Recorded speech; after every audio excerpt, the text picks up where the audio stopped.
Well, we'll go ahead and get started. We thank you all for coming, and we'll do our normal stand up and do about a 62-degree turn or whatever it is. We'll start with the pledge. I pledge allegiance to the flag of the United States of America and to the republic for which it stands, one nation, under God, indivisible, with liberty and justice for all. We thank you all for coming. A couple things I want to clarify before we get started. One of the reasons, well, there's a couple reasons that we decided to have this meeting, and it's very obvious that in the last couple of years we've had no elections. The people that in 2012, the people that were coming off the board turned in their intent to run. Nobody ran except those people, so the board remained intact. In 2013, we had 4 openings. 3 of the people returned to the board, and we only had 1 intent to run, so that filled the 4th position.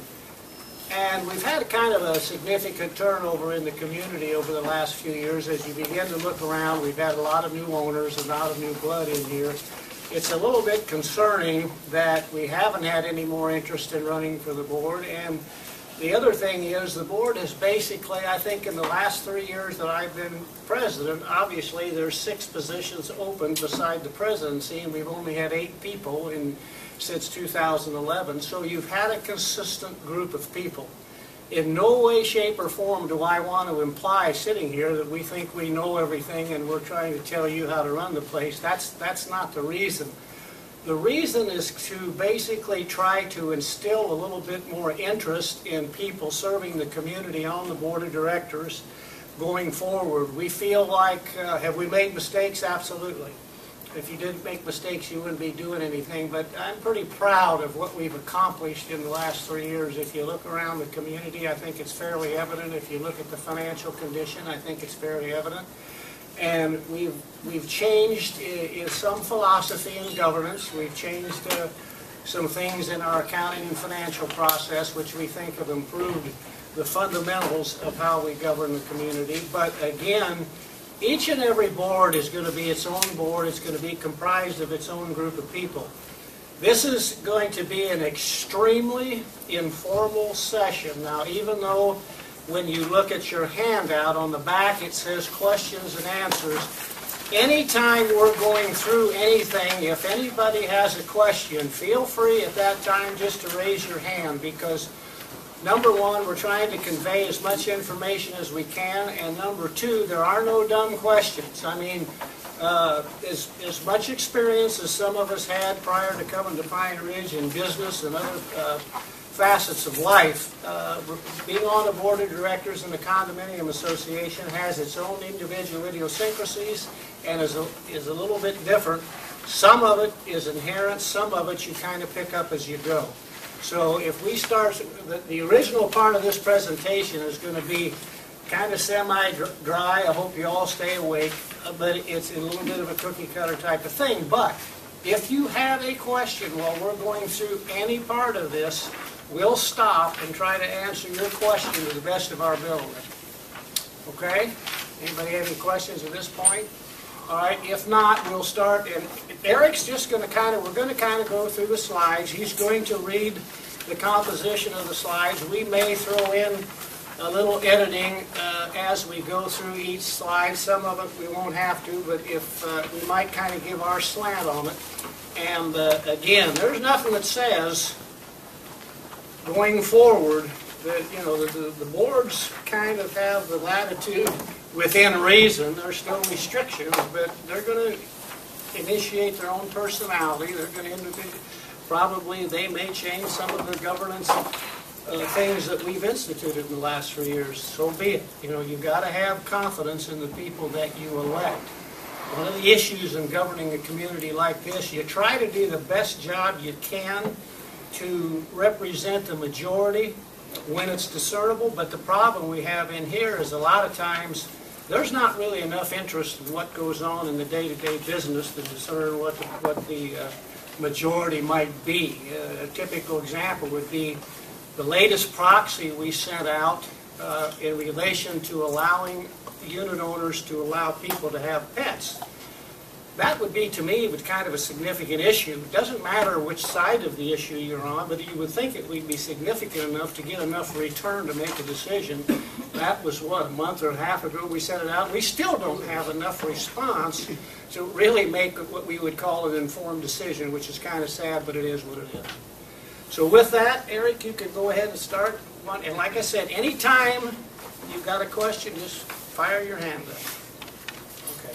So when we talk about running for the board, the question that I've heard more often than probably any other question when people consider it is, what does it take to be a board member? What does it entail? And that's what this presentation is about. And Paul spoke about it. We're going to go a little more in detail. What does it take? If you have any questions, like you said, put your hand up at the end of each slide. We'll take some questions, okay? We're going to talk about the qualifications of a board member. What is the job description? What are the qualities that have been shown as an effective board member? The roles of the board officers and their importance, philosophy of the current board, and we're going to have a conclusion.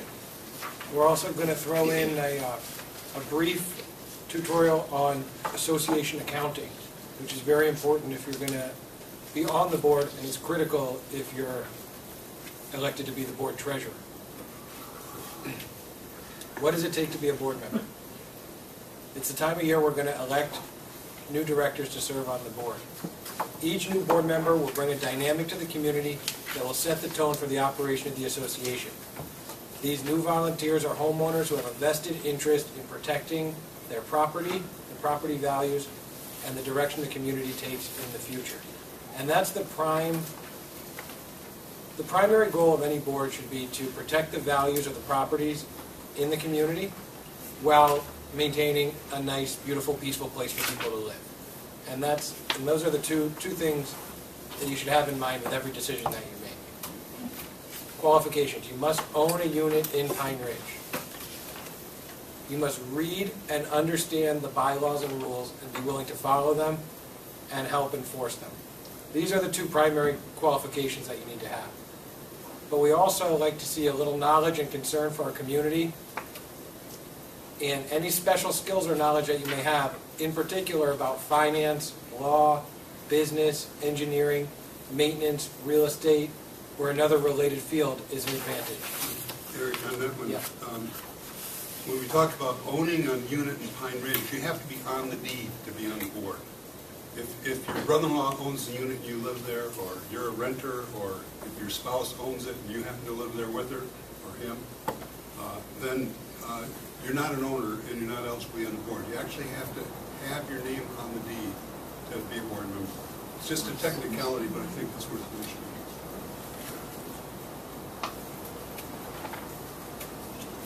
The job description of the board.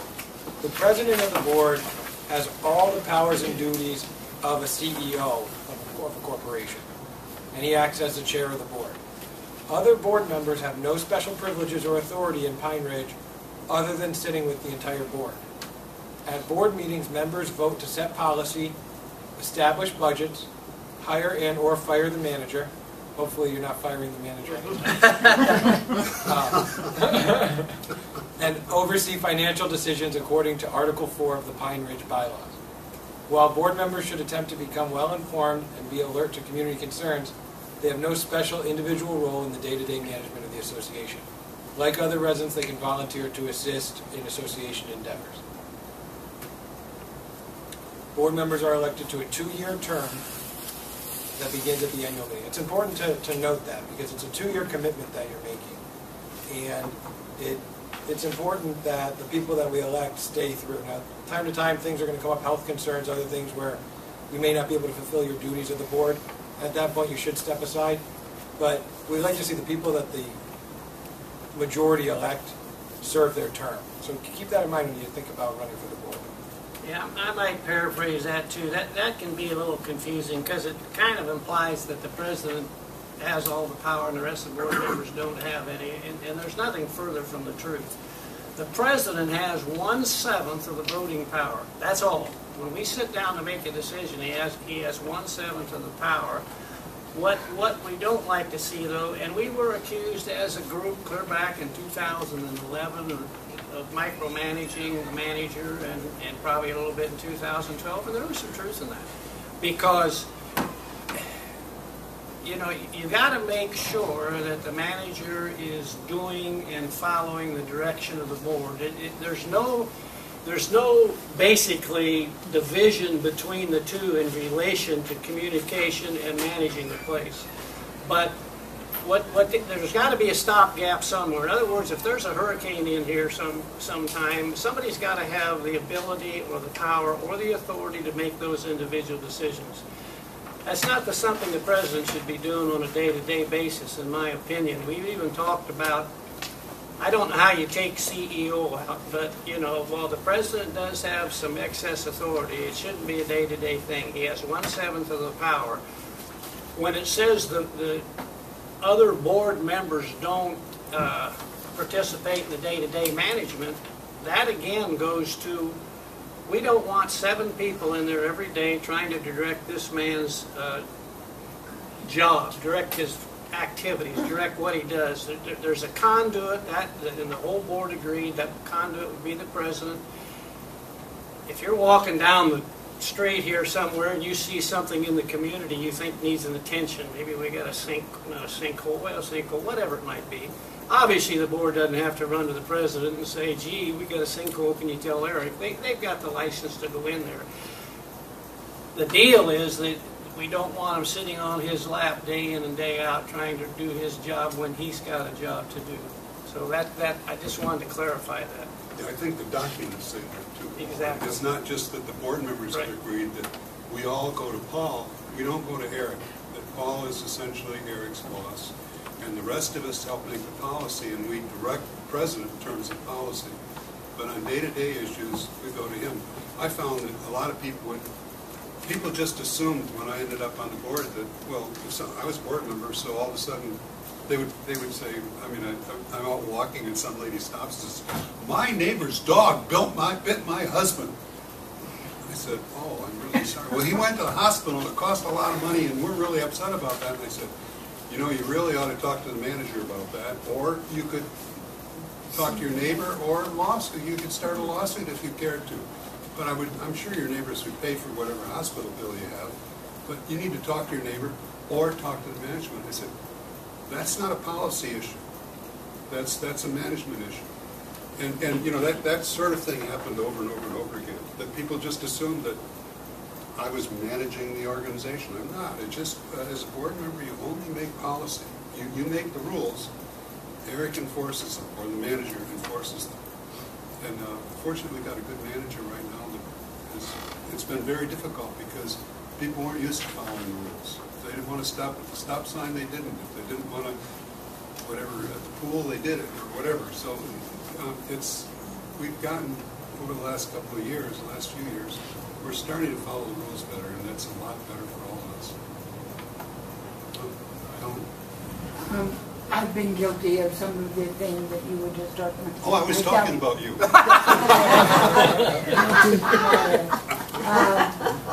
But in particular, I think maybe that the next time there's communication with the entire population of the community, all the owners, that you might stress the fact that Eric is the person to go to. Because I see all the time, you know, when I see people asking Paul, they used to add Ed Ricky or Jerry or this one, you know, the lights are out here, why don't we have a pool over there, why didn't they make the parking lot bigger there, why this, why that one, and they ask all the board members and expect some kind of response. And like I said, I've been guilty of this myself, usually kidding, but not always. And I think maybe if something was written clearly and sent out the next time you send something to everybody, that it might be conducive to having less of that happen. It's hard, you know, it's hard when So I don't somebody think comes people up. realize. Yeah, it's hard because you feel like when somebody comes up to you, if you say go see the manager, it makes you feel like you're shirking your responsibility of leadership. And there's a very fine line there. And you know, each person is going to handle that in their own individual manner. The real issue, though, is not having every board member inundate this gentleman because it keeps him from doing his job. He establishes his priorities. We set policy, he administers the policy. When I was a school superintendent, I had one board member, he'd be in my office, we got to do this, whatever it happened to be. And we got to get it done right now. Well, you know, I was kind of going along, doing all the things, and I had everything planned out, and all of a sudden he comes in and, well, we got to get this done right away. We got to get that building knocked down or whatever it was. And all of a sudden, I ended up not being able to plan and not being able to go ahead because this board member wanted this done right away. Well, you know, he acted like he was my boss, and in a way, he was 1/7 of my boss. And it really put me, as a manager, in a really bad position. And it takes a lot of education of not only the board, but also the public to say, okay, this is policy, this is management. And the board members only have authority when they're sitting as the board. The president has authority throughout. But the board members, if they got something that they want done, or they need to go to the president talks to the manager. Otherwise, the manager's told 7 different ways all, you know, throughout. So that's really what the problem is. It's governance and management. Kind of divide those two things in your mind. Sorry. Go ahead. Now we're going to go into the qualities of an effective board member. Different people can make up the community's board. They can come from all walks of life and backgrounds. Some members are very productive, while others can struggle to make even the smallest of decisions. It's really important to try and be decisive and go with what you think is right. We've come up with a list. We've come up with some of the qualities that make a successful condo association board member. We're going to share them with you, whether or not you pursue, as you make your decision, whether or not you decide to pursue serving the community. The first one is balance. An efficient board of directors always has a well-rounded balance. A balance of men and women of varying ages and backgrounds, along with a balance of full-time and seasonal residents, help to keep things interesting and make sure that each perspective is heard. A diverse board of directors also brings a different perspective to the table and it helps ensure the community is fully represented by all members, which is what we just said. Common sense is the next quality. It's important for a board of directors to have a bit of street smarts or common sense when making the community decisions. There are times when you have to stop, stand back, and think about the situation. Community documents are written when the community is first established. In the case of Pine Ridge, that was about 30 years ago. Over time, things can change. And if you think Pine Ridge has rules or policies that are aged and no longer relevant, it's important to stop living in the past and make the appropriate changes. And the current board has done a little bit of that. There's still some other things that need to be done. When we talk about common sense, an example of that is if you had something damaged and you're going to decide whether to pursue the insurance covering that damage and or us just bearing that cost. Say if the damage is $2,000.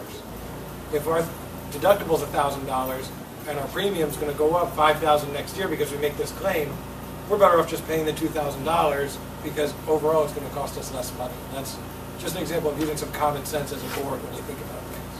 Can I ask a question? Sure. Can I ask a question about the documents? Yeah. How Mannion wrote the original ones.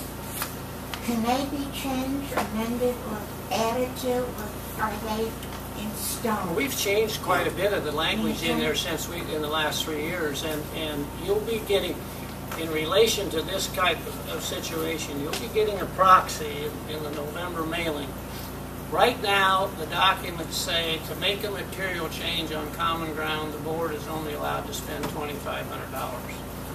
We feel, this group of people anyway, feels that is kind of a ridiculously low number in this day and age. Last year, we were asked if we couldn't look into building a new bocce ball court. And the social club gave us $1,000, so really, when Eric went out and looked at it, it was going to cost $3,100. we couldn't count the $1,000 of social club against that expense, so we didn't even have enough money to build a new bocce ball court and basically kind of acquiesce to what they wanted us or would have liked us to do.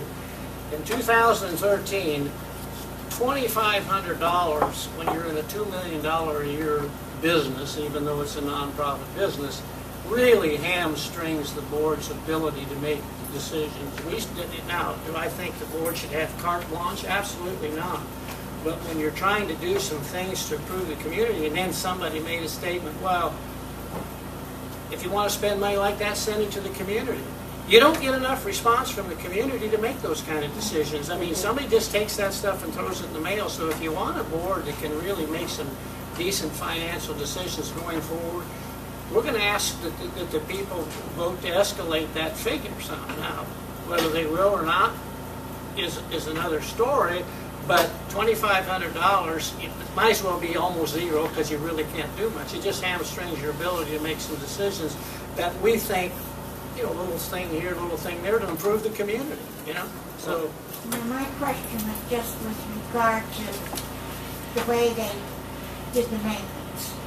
The way They did the maintenance, because You mean the way it's broken out, condo 1, condo 2? yeah, well, no, the size. Like I have 5,600, and I have no garage, no patio, you know, nothing, and yet I pay the highest maintenance. And there are places in here that have added on to their villas, and I just wondered if ever a time could come when they could reassess.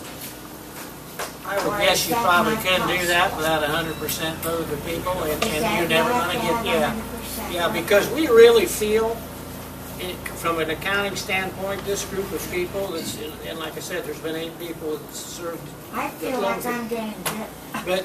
But we actually feel that the smart thing accounting-wise would be to take 2A, which only has 18 units in it, and move it into 3 and bump it up to 104. That would be the smart thing to do.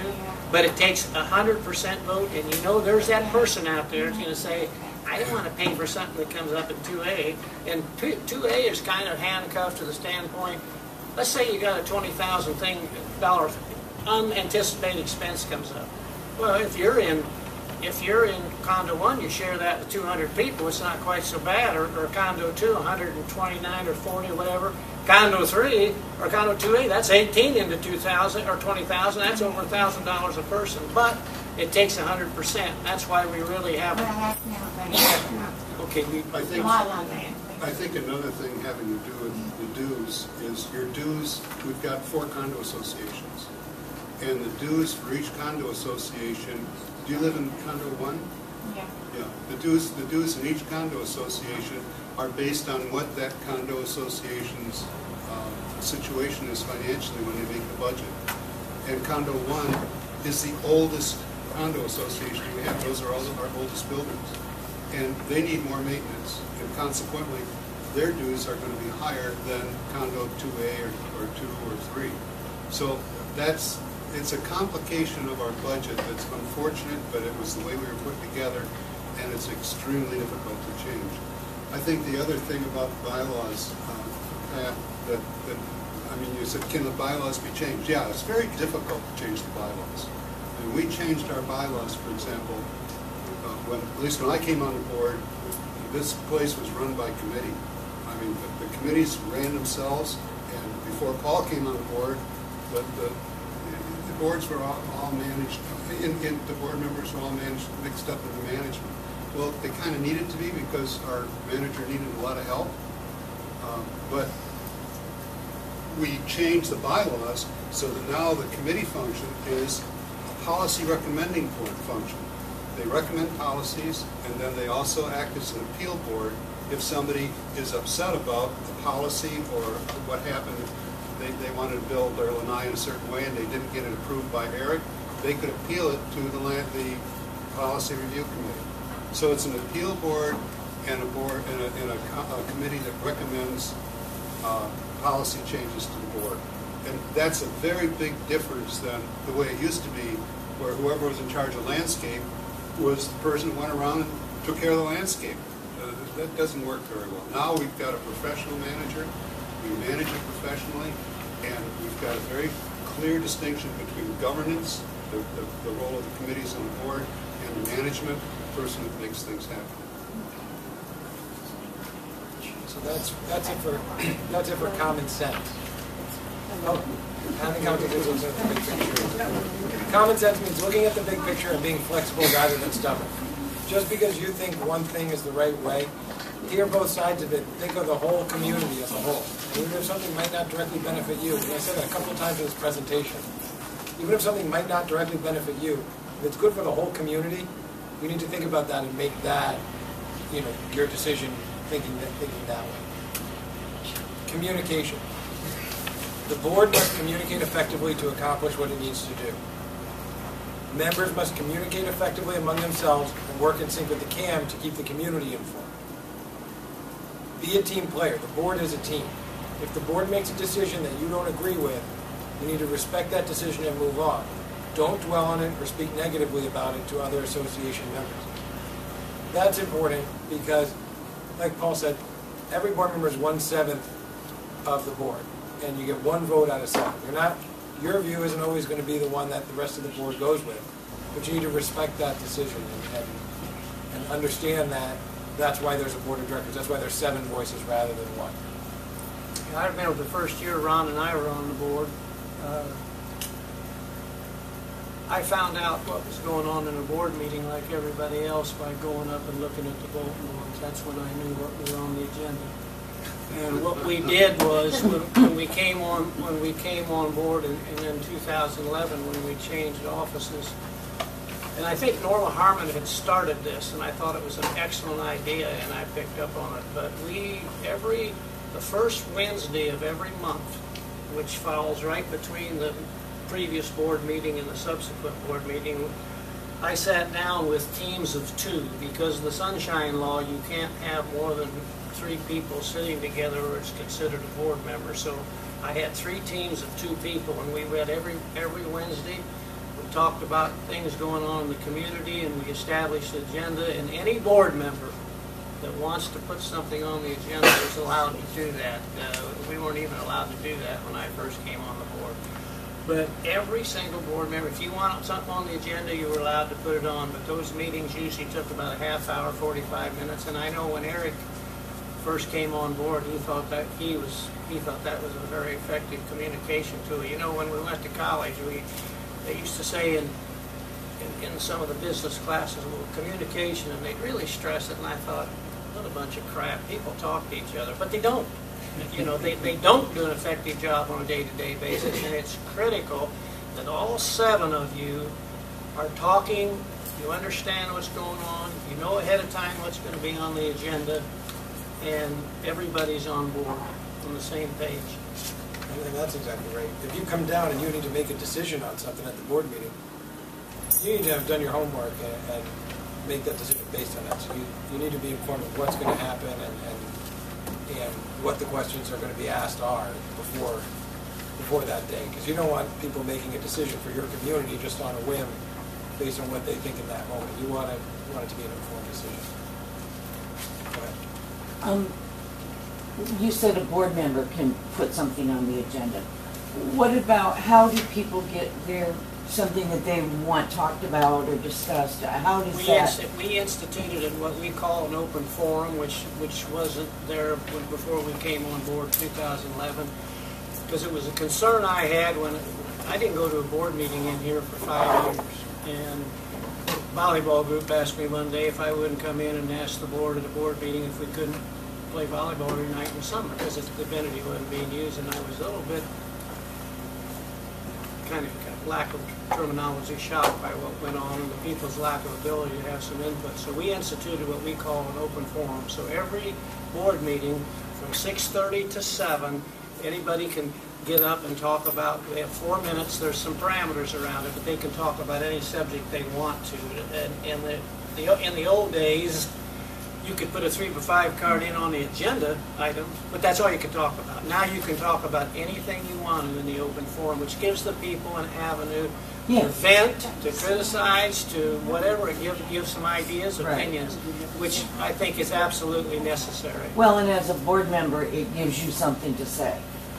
In other words, come to the board meeting the Exactly. first Wednesday of next month, and you'll be able to say Absolutely. what you have in mind. So Absolutely. it kind of placates them for a minute and goes through the right channel. Yep.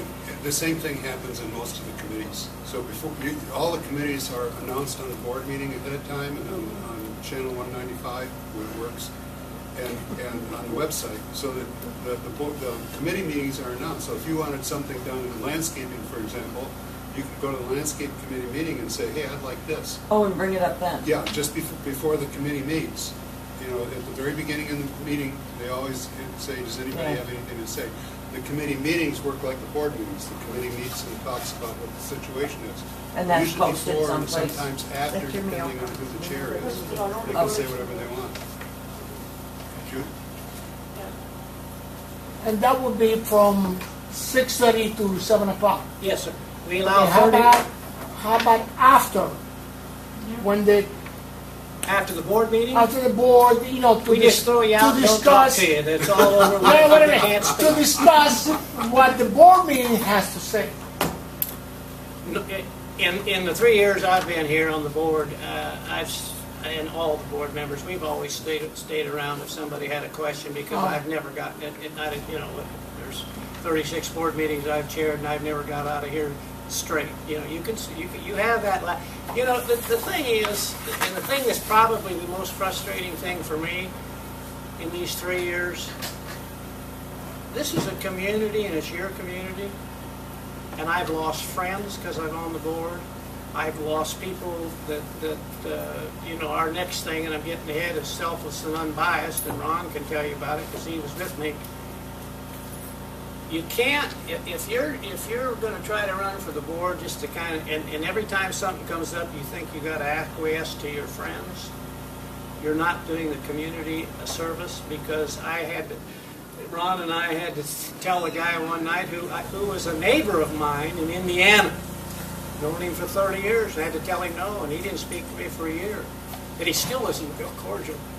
But you gotta make decisions that are fair, and you gotta stay consistent. You can't have a situation come up, and because Pat's my friend, we go one direction, and then 2 months later, somebody else comes up with the same issue, and you go a different direction. You got an obligation to the community. It's not about individuals. It's about the community and consistency. The next one is selfless and unbiased. That's a real important quality, just like Paul was saying. As a board member, you represent the entire association. You are a volunteer, but you do have responsibilities that you have to maintain. There's no room on the board of directors for anyone that has an axe to grind. Do not run for the board if your only goal is to get your neighbor in trouble for all these years that he's annoyed you. We're laughing, but believe it or not, that happens more often than not. It's not what the board is there to do. Being on the board also does not give you permission to hire your buddy as a contractor, or let your neighbor who you do like do something that's totally against the rules, or recommend community improvements that only affect your little pocket of the community. All decisions need to be made with the overall interest of the entire community, even if it's not going to benefit you.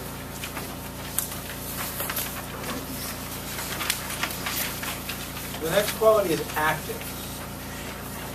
Board members must spend time and energy on behalf of the community in order to be effective.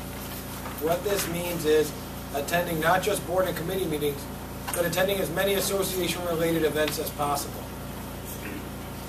Whether it's a social club event, or a seminar like this, or a coffee clutch, it's good for the community, it's good for morale to see as many board members as possible and represent the community there. And if you can, if you're available to do it, we encourage you to take part in those events, committee meetings, that stuff. Yeah, and most of the time, the residents of our community don't see that. I mean, just as an example, I spent about 25 hours trying to get ready for this meeting today. Writing this stuff, helping with PowerPoint, revising stuff. It took about 25 hours, and we met yesterday for the day before yesterday. Took me 25 minutes, you're doing something wrong. You didn't write very much. You just talked. Everybody's got their own strengths and weaknesses. But I mean, it does, people don't see it. I mean, there were people complaining, for example, about the budget committee. Well, the budget committee is doing nothing. I mean, here they're all up there, up north. We were meeting every month.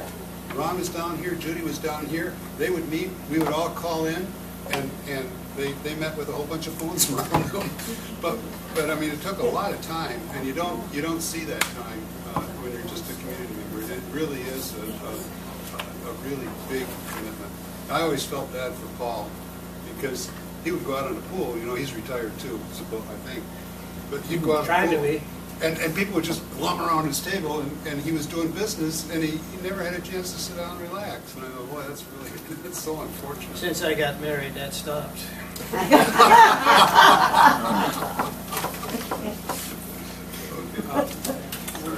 Other things you need to do is give your vote when a decision is needed. Like Tom was saying earlier, making policy decisions is the main function of being a board. It's your main role. Obeying the rules and bylaws, that's real important. You don't want to be a hypocrite. You're out there enforcing the rules. You're supposed to set the example. The rules and bylaws apply to you as well. And maintaining financial responsibility. Make sure, in particular, if you're on the board, pay your dues on time and be a good example for the other association members. Pitfalls of being a board member. And we're going to list a few of them. There are many. There are good things and bad things, just like anything in life. One is avoiding conflicts of interest. If for any reason you have something that is or could be perceived as a conflict of interest, think about that and make the appropriate changes prior to running for the board. That could be any number of things. That could be another job or position that you have, a business that you're running out of your home, just your own personal agenda that you have.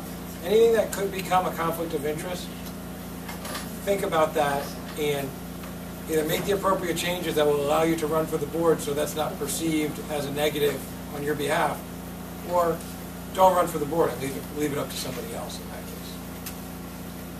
Maintaining perspective. There's a fine line between being active and involved in your role as board member and being obsessed with your position.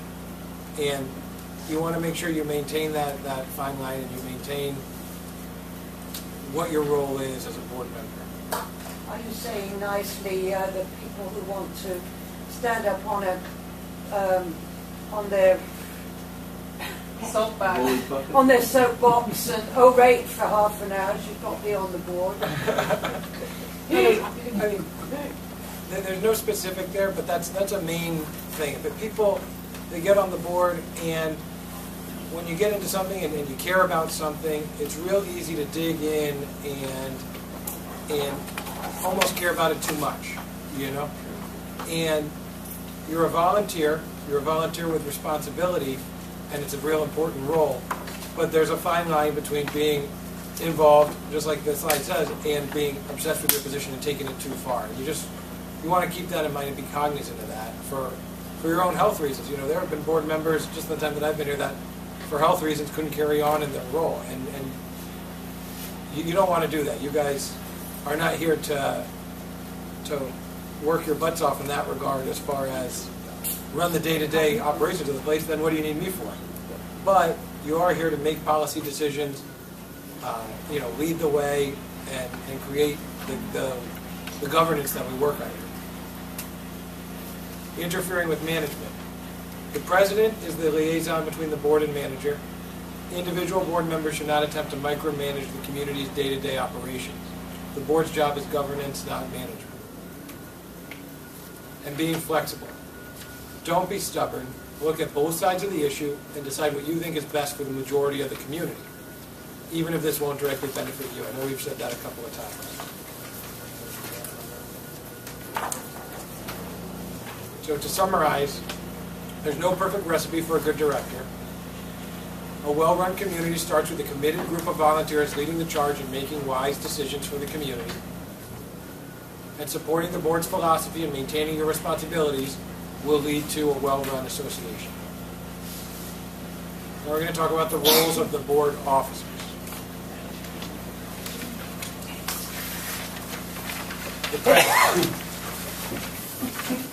The president is Pine Ridge's CEO. He presides over the meetings and works closely with the manager. The president runs the ship at board meetings and takes a prominent lead with the attitude of the board of directors, which should be a reflection of the rest of the community. The president's role is to be the liaison with the community association manager and can often be called upon in an emergency to make a quick decision. The president should be the solid voice of reason for the community and extend a neighborly hand when a tragedy or the unexpected strike the community. Other board members interact with the CAM through the president, so the CAM has one boss, not 7. Everybody that has this position is going to do it different. Everybody's going to interpret it different. The liaison thing is a good thing. Obviously, you run the meetings. As an individual, what I've tried to do is, again, I've only got 1/7 of the voting power. I've tried to keep the board, probably as much of my time is comprised keeping peace among the board members as it is anything else. But it's part of the job, and it helps to have a little bit of conflict resolution experience. But, you know, it's about establishing priorities, developing a vision in the community, being proactive and not reactive. It's just more trying to develop a philosophy, but realizing you're just 1/7 of the team and you got 1/7 of the board of power. I've heard comments in the community about the board does everything Schroeder wants them to do. That's not true. We've done some things that I have not particularly agreed with, but I got voted down, and that's as it should be. That, you know, just because the president's the president, he doesn't have any more voting power than anybody else. He's just one of 7. And I've tried to be that way, and I can tell you the board hasn't done, like I said, I've been accused of being persuasive. There's nothing wrong with that. You know, there's a fine line between being persuasive and being a dictator, and I don't think I've ever said, by God, we're going to do it this way. And that's just the way. The next president may run it totally different. But I think if you talk to the 8 people that have been a part of the last 3 years, not all of them, but most of them will tell you that they don't think I've been a dictator. Ron and I have talked about this before.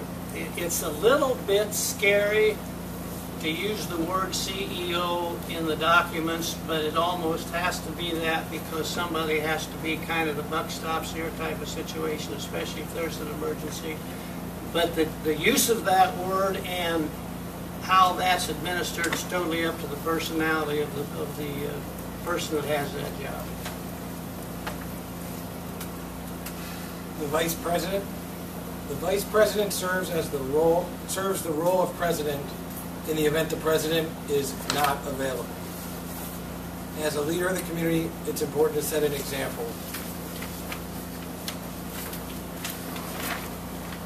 Secretary holds the responsibility of ensuring that adequate notice is provided for meetings, quorum requirements have been met, and the minutes of the meeting are accurately taken and maintained. This responsibility is not something to be taken lightly, as the records of the association are precious. The secretary is responsible for ensuring that notices are sent in compliance with governing documents, as well as state requirements. Treasurer. The treasurer reviews the association's financial records, ensures timely payment of invoices, and recommends investments of the association's funds to the board. The treasurer also takes a lead role in the development of the financial budget in conjunction with the budget committee. The treasurer should be competent in the areas of finance and accounting. I'm a little bit disturbed by a comment you made that I didn't realize. There's nothing we do year over year that's as important as our finance. Nothing. Year over year, and we've got what I consider a very, very good, effective, competent budget committee. And we met on several different occasions over the summer. This is the people that were down here, obviously were sitting in here, and those of us that weren't physically here were on the phone.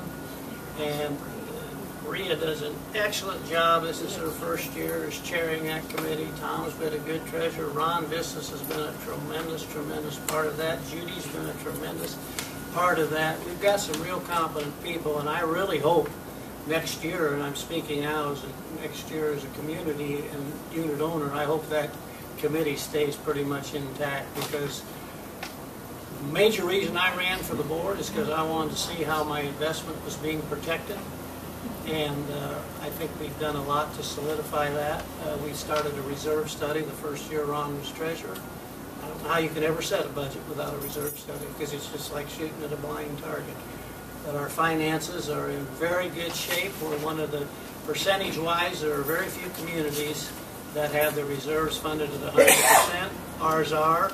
Not only is it sound fundamental business, but when a realtor comes in and brings in a potential buyer, a good sharp realtor, he'll look at that. And if somebody goes into a community where the reserves are 100% funded, they know that community is on solid ground financially. So that comment, wherever it came from, is typical of some, thank God, just a few people we have in this community. You know, and to expound on that a little bit, you wouldn't believe how many not only realtors, but buyers in general are aware of the market out there and aware of how many condo associations are in financial peril and come in here and ask specific questions regarding our budget and our finances before they make an offer on a unit. And every single time, once I'm done talking to them and explaining where we are financially, they're 100% comfortable moving forward. There's another thing that we get are surveys from banks. Before they'll issue a mortgage, many banks require a survey that goes in depth.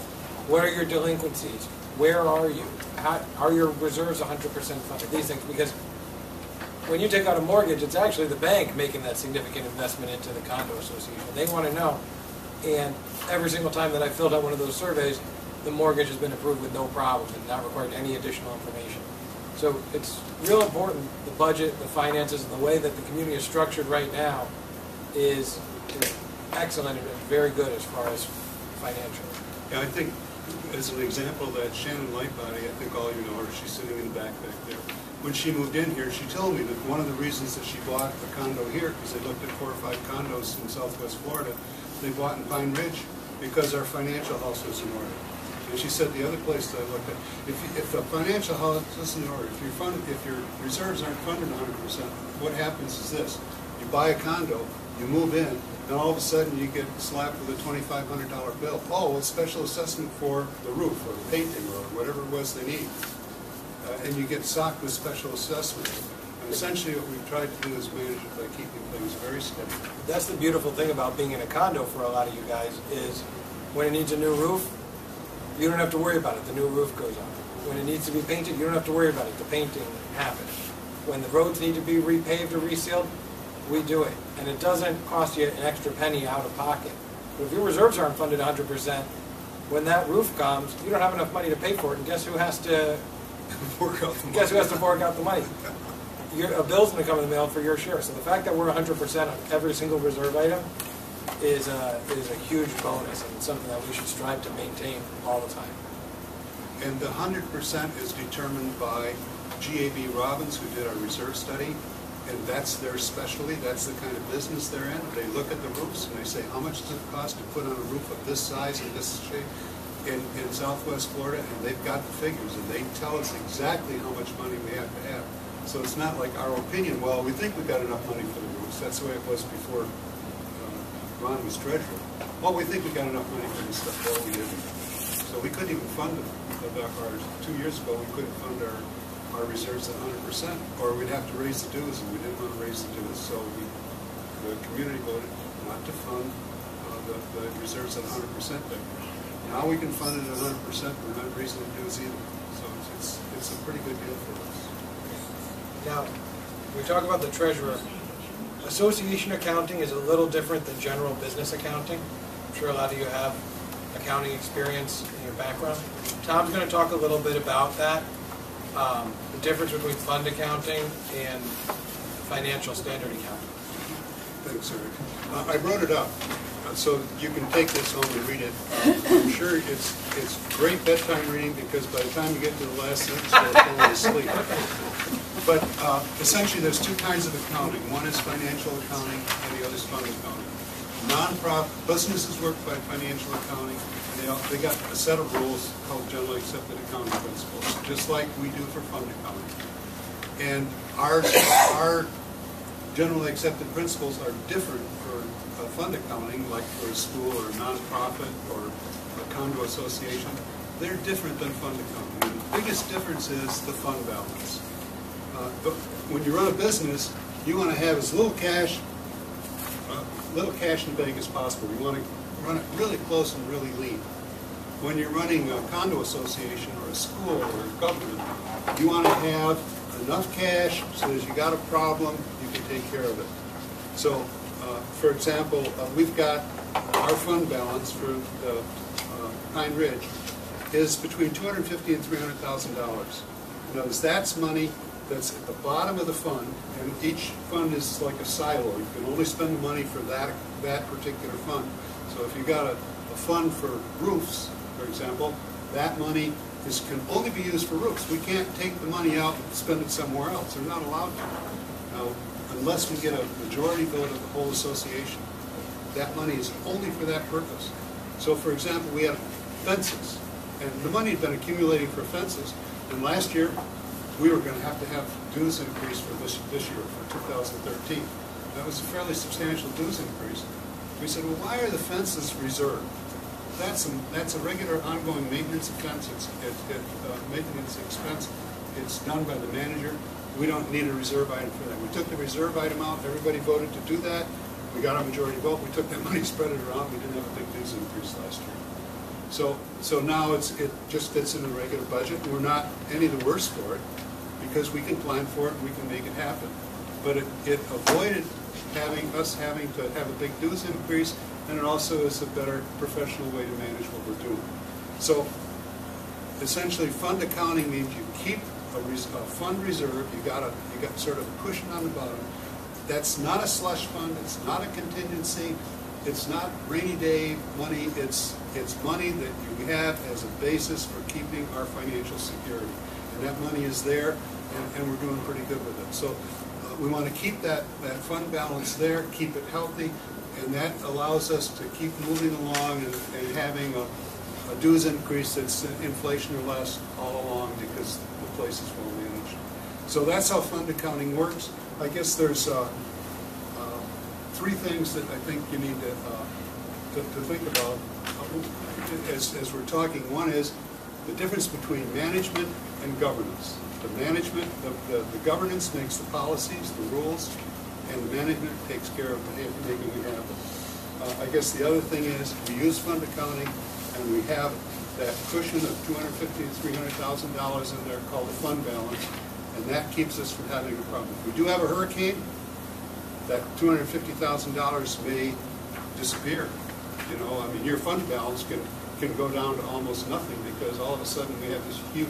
But over time, it'll build back up, just like the reserves and the operating budget are two different things. In business, they call it an operating budget and a capital budget.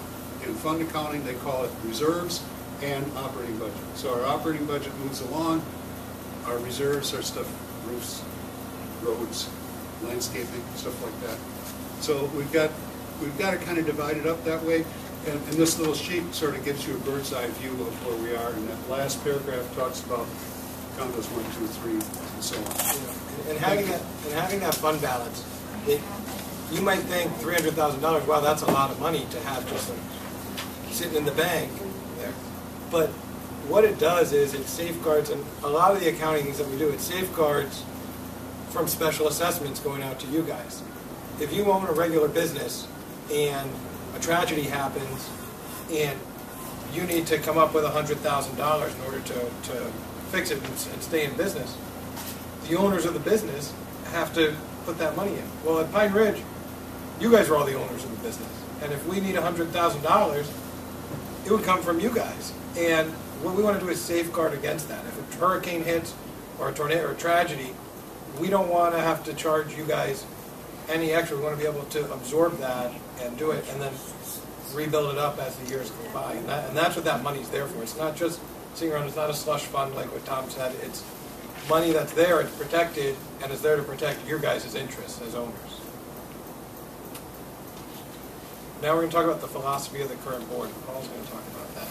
Yeah, we've changed probably semi-significantly in the general philosophies in the last 3 years, and a lot of what I'm going to go through this very fast is kind of redundant. We've talked about it a lot, but we feel as a group, this last group, it's our job, as we said, to set policy. It's this gentleman's on my left job to administer the policy. He knows the budget. He understands it. He's on the budget committee. As long as he's operating within the confines of the budget, he has the license and latitude to do that. I doubt if, other than what I would call real penny ante stuff, he's ever spent a dime without telling me. But my instruction, my guidance, whatever to him was, don't call me every time you got to spend money to do something. You know what your job is. You're the professional.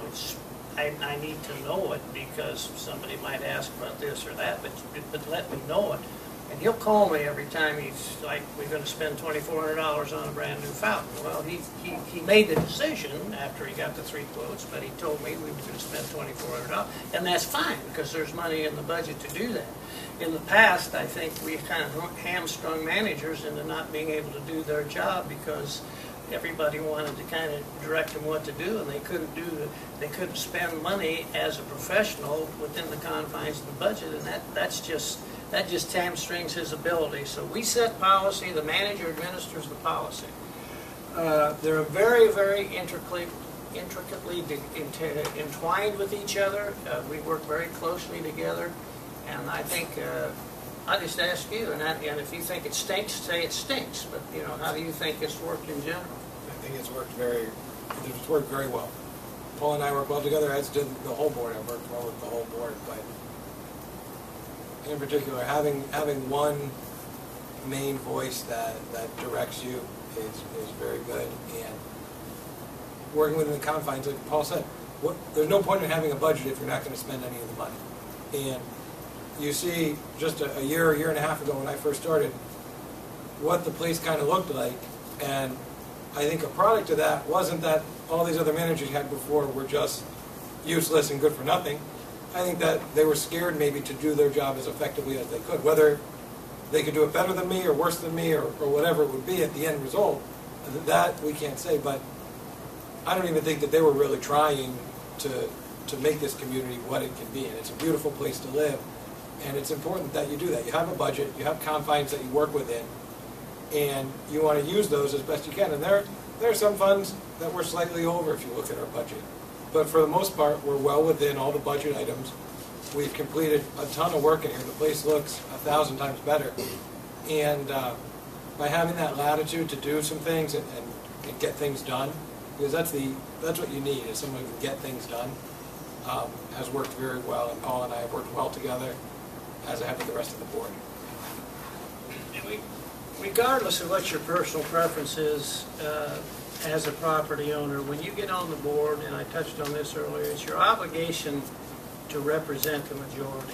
If it's discernible what the majority wants, you're just kind of like a political official. If the majority of the group that you represent wants something, that's the way you should vote. You shouldn't vote your individual preference just because some community might want to do this and you may not want to do it. You've got an obligation. You're representing 462 people, 461 plus you, and you got an obligation to do that. I can tell you, if you're thin-skinned or a perfectionist, this ain't the job for you. Because I get bashed in the community every day by somebody for something, and it is what it is. I'm not very thin-skinned. It doesn't bother me. I am a little bit of a perfectionist, and you know, when I first took this job or got on the board and became president, I wanted everybody to be happy. Well, it didn't work, and it ain't gonna work. And there's some people you can give them $1,000 check a quarter and say don't pay your dues, and they find something to complain about. It is what it is. But in general, I think we got a great group of people in this community. I think it's a good place to live. We've got little pockets of people that don't necessarily love each other, but that's just life. But when you're sitting up there voting on something, and I'm going to come close, Ron, because you were a treasurer at the time, but I'm going to say between the initial investment and all the updates and things we had to change, we spent in the neighborhood of $85,000 to $90,000 on the irrigation system. This year we spent $70,000 on landscaping. And people would say, oh my God, but I can guarantee you, those two things are why the property looks the way it does. They're why the grass is growing. They're why the flowers are going to continue to mature and get better. Granted, economics has something to do with property increases and property values, but in my opinion, our property had been let go for several years, and I still can't understand why we had 70 or 80 or whatever it was $1,000 in landscaping, and our property was just backing up. But it's a big business. It's a $2 million a year business. Financial decisions should always be made in the best interest of the future of the association. I always said that probably the #1 objective of the board is to make this place, in all facets, as attractive as it can be for potential buyers to move into, to defray the expenses over the broadest base we can. And financially, physically, aesthetically, I think we have improved the community in a pretty good stead. And some boards, I think, at times might consider making a decision. Let's face it, there's nothing more important to any of us than our money. And I think sometimes there's been decisions not to raise dues just to make you popular or to maybe get you reelected if your term's coming up. The important thing is to improve our investment. And you got to make decisions that are going to improve your investment. There are going to be years where it's not necessary to raise the dues. I mean, this year we're raising them. Look at everything that's happened in the last couple of years. And we're only going to raise the dues, what, 1.5% max in the one area, in some areas none. And that should be him, her. Again, I go back to how important it is we manage, or somebody else back there, but it's nothing more critical than how we manage our finances, and we got a great team, and I'm proud of them. I'm proud of what they've done. I go back to team. It's a 7-person team. We've kind of beat that to death, but it's important that it's okay to have an idea. You know, they used to send us to team building, which I needed a lot of. Because, you know, some people have a tendency when they've got an idea, they hold on to it with such, just they won't let go of it. You know, if it's their idea, it's the only way to go. If the rest of the group decides there might be a little bit better way to go, you got to acquiesce to that. I mean, it is what it is. I mean, I've had ideas that these people regurgitated right back on me, and rightfully so. You got to suck it up, and it's not easy sometimes. But it's about the team. It's about the 7 people. It's about the 462 people, and you got to understand that. And that's so basic, but it's so critical. Because if you can't do that, you're not going to be a good board member. You're not going to be a good team player. If you can't understand that maybe somebody might have a little bit better idea than you do. Maybe your ideas aren't always the best, and maybe somebody has a little different facsimile of it. But I can, you know, this stuff is kind of basic, but when you, and it sounds basic and it sounds easy and simple, and yeah, we all know that. But then when you sit in the actual emotional environment of a board of directors like this, it's critical. It's critical that you're able to do that. If I can add to that, Paul, you know, one of the things, once the board of directors decides to do something, and you're in the minority, they're not going your way. Support the board. It's really important. I don't care if the issue is trees, or music by the pool, or any of the other really controversial issues that come up. Once the board of directors takes the vote, that's the end of it. And you don't say, they were wrong, or, you know, whatever. You toe the line and say, okay, that's where the majority is, that's where I am. And that's really crucial as a board member. You've got to stay together as a team, and you have to respect the majority. And that's just like Congress. Just like, Just like Congress does? yeah, right. Let's not use them as an That's example. not fair. Yeah, Carol? How do these committees get formed? Is it all board members on like No. the finance What we committee? started 3 years ago, there was kind of, the committees were kind of fractured, and like Tom said earlier, they had their own little entity. What we decided as a group was the best way to go. The president assigns a member of the board to chair each of the committees. That way you have a communication tool and conduit between those committees and the board.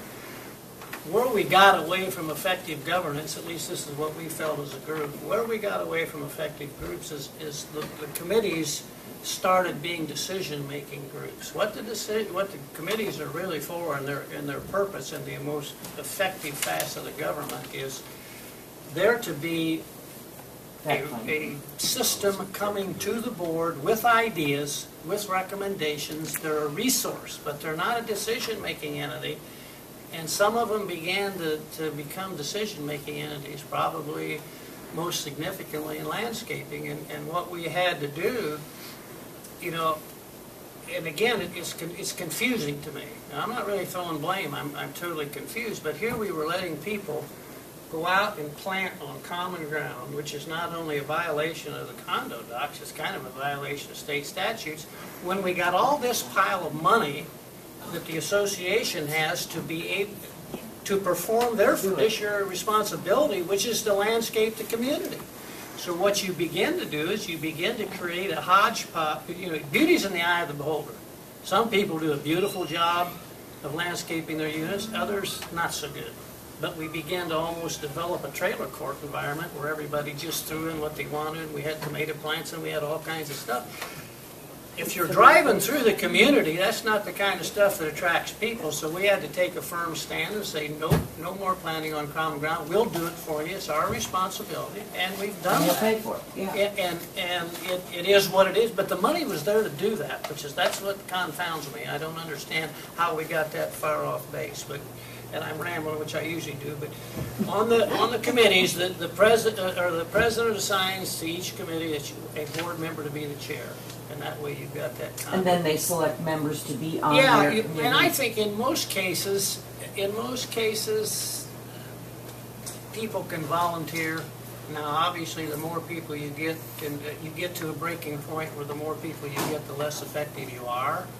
But in most cases, it's worked really well.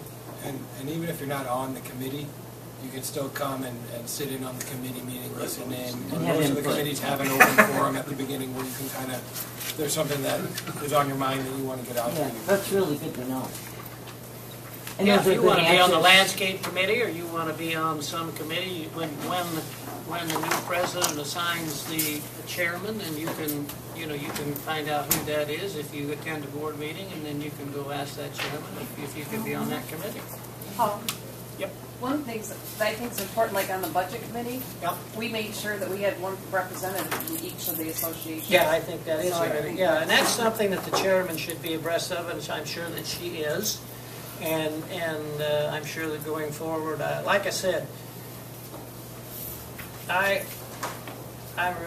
all the committees are good, but and they all serve a function. They all have a purpose. But the budget committee, I like to know what they're doing with my money every year, and we got a good group. We got a good landscaping group. Tom's done a good job. All the committees that serve a purpose, and we've let a couple of them slide, and it's our fault. I'll take the responsibility. I'm the president. I don't think we do a very good job with the screening committee in how we welcome new people.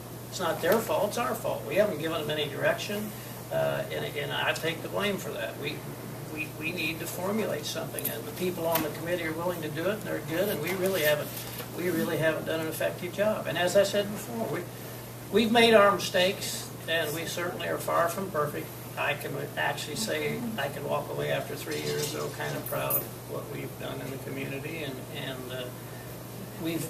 I've had everybody on the board. I've had my differences of opinion, very obviously, with some individuals that were on the board in the last 3 years. All of them have contributed. All of them have had the best interest of the